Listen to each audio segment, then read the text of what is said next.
Hello అందరికీ ఈరోజు మన రెసిపీ వచ్చేసి ఊరమిరపకాయలు ఎలా పట్టుకోలే విధానం ఈ వీడియోలో నేను మీకు చూపిస్తాను. సింపుల్గా అండ్ ఈజీగా సంవత్సరం పాటు నిల్వ ఉండేవి.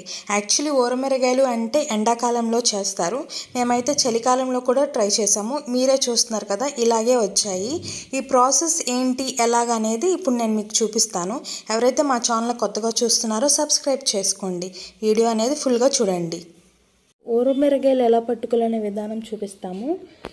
1/2 కేజీ పెరుగుని మనం మజ్జిగలా చేసుకున్నాము. దానిలోకి మనం ఇప్పుడు ఉప్పు వేసుకుంటున్నాము. మజ్జిగ చేసుకున్న తర్వాత ఉప్పు వేసుకోవాలి. 2 స్పూన్లు వేసుకున్నాము. ఇది వచ్చేసి తినే సోడా, చిన్న స్పూన్లో సగం వేసుకున్నాము. ఇది అవి వేసుకున్న తర్వాత మొత్తం ఒకసారి మజ్జిగని ఇలా కలుపుకోవాలి ఈ విధంగా. ఇప్పుడు మనం ఈ మజ్జిగలోకి పచ్చిమిరపకాయలు అనేవి ఈ విధంగా ఘాట్లు పెట్టుకోవాలి. మిడిల్లో కట్ చేసుకొని వేసుకోవడమే వీటిల్లోకి.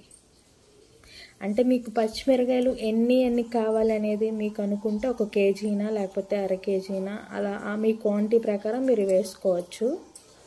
సో ఇలా ఘాట్లు పెట్టుకున్న పచ్చిమిరపకాయలు అయితే మనం దానిలోకి వేసేసుకోవటమే. ఈ విధంగా అన్ని ఘాట్లు పెట్టుకునే అన్నీ కూడా వేసుకుంటున్నాం. ఇట్లా ఈ రోజంతా పచ్చిమిరపకాయలు మజ్జిగలో నానాలి. నానిన తర్వాత రేపు ఉదయం తీసి ఎండబెట్టుకోవాలి. ఇవి పిండేసి మజ్జిగలో తీసి ఎండబెట్టుకున్నాక మళ్ళీ రేపు ఎండిపోయిన తర్వాత నైట్ తీసుకొచ్చి మళ్ళీ మజ్జిగలో వేసుకోవాలి. మళ్ళీ రేపు ఉదయం తీసి మళ్ళీ ఎండబెట్టుకోవాలి. ఇది తెలిపొచ్చే వరకు 3 రోజులు ఎండబెట్టుకొని ఇక మజ్జిగలు వేయకోకుండా ఎండిపోయేదాకా ఎండలో పెట్టుకోవాలి. మీకు నేను ఈ ప్రాసెస్ అంతా కూడా చూపిస్తాను వీడియోలో, చూద్ది కానీ.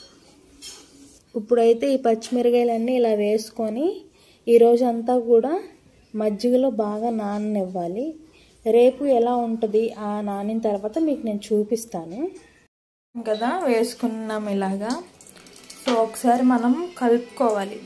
రోజు 3 డేస్ ఒకసారి చూసుకుంటూ ఉండాలి. ఇలా కలుపుకోవాలి.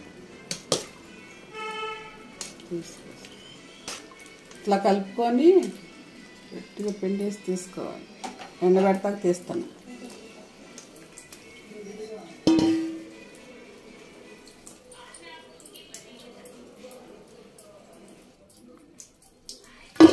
ఈ విధంగా ఆ మజ్జిగలో నుంచి ఆ మిరపకాయలు అనేవి తీసుకొని ఎండబెట్టుకోవాలి.